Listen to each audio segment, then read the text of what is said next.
Whether King Charles dies or abdicates, Prince William will one day take the throne, and things are going to change for Camilla. When Queen Elizabeth died on September 8, 2022, the Prince of Wales became King Charles III, and his wife Camilla became Queen Consort. While Camilla's royal title had been up in the air for years leading up to Charles's ascension, in February 2022, Elizabeth issued a public statement on the royal website writing, "It is my sincere wish that, when the time comes, Camilla will be known as Queen Consort as she continues her own loyal service." Until now, mindful of the sensitivities around Camilla's role in the breakdown of Charles's first marriage, it had been intended that she would become Princess Consort.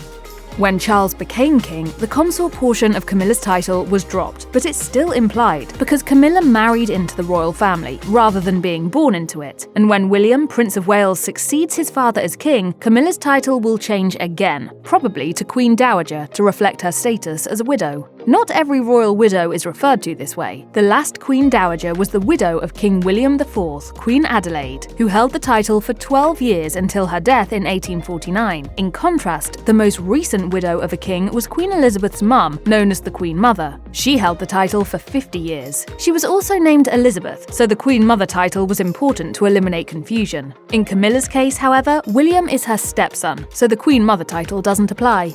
In the event of his father's death, William, as king, would be the primary decision-maker for the firm, including decisions about Camilla's future. In an interview with USA Today, Joe Little, managing editor of Majesty magazine, explained, "Every aspect of her public and private life would be reviewed." But there's another possibility. Charles's 2024 cancer diagnosis set the rumor mill ablaze with the possibility of abdication. Speaking to Woman's Day, an anonymous source speculated, "Cancer has changed him. There's no one he'd rather spend his time with than Camilla. Stepping aside could be what gives him more time with her." However, some royal authorities consider this unlikely. In an interview with the Royal Observer, royal expert Charles Ray insisted that's just not in his psyche. He's not going to give it all up and sit in some retirement home somewhere. Regardless of when or how William becomes king, Camilla will likely have plenty of advanced knowledge about the plans for succession. Ensuring a smooth transition between monarchs is important, and Charles was working out the details for what lies ahead long before his cancer diagnosis.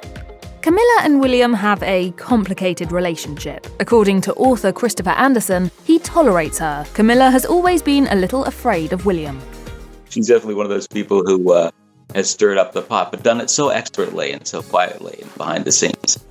Others believe William and Camilla's connection has strengthened over the years as the family has worked through difficulties together, like Prince Harry's departure from his role as a working royal. In addition, both Camilla and William have had to care for partners in cancer treatment. In March 2024, William and Camilla attended several royal events together, and their body language seemed to reflect a more comfortable connection than in the past. Regardless of personal opinions, given that there are fewer senior working royals these days, Camilla may be needed at various official events. In an interview with Us Weekly, royal historian Gareth Russell hypothesized, potentially you would just have King William and Queen Catherine dealing with it, doing all of it until their children come of age. If Prince George, Princess Charlotte, and Prince Louis are still in school when William takes the throne, Camilla's experience and assistance could be invaluable.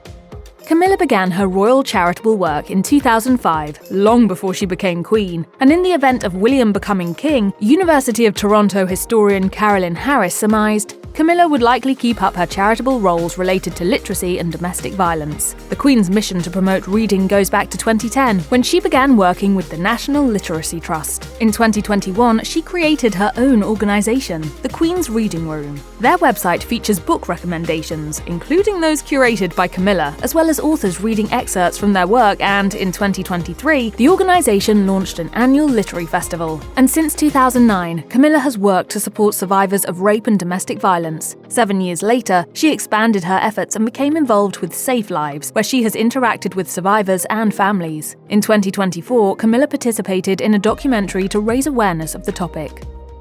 We have made a huge amount of progress, and I shall keep on trying till I'm able to no more. Before becoming queen, Camilla expressed her commitment to her advocacy work, explaining to British Vogue, "You can't desert things that you're in the middle of."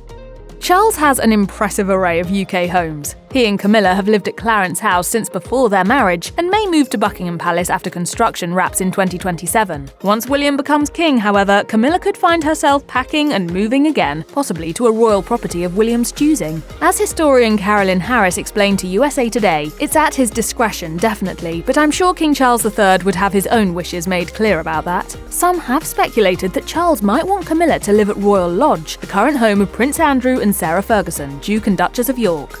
He wants to have a space for her in a private area, in an area that's close enough to the family.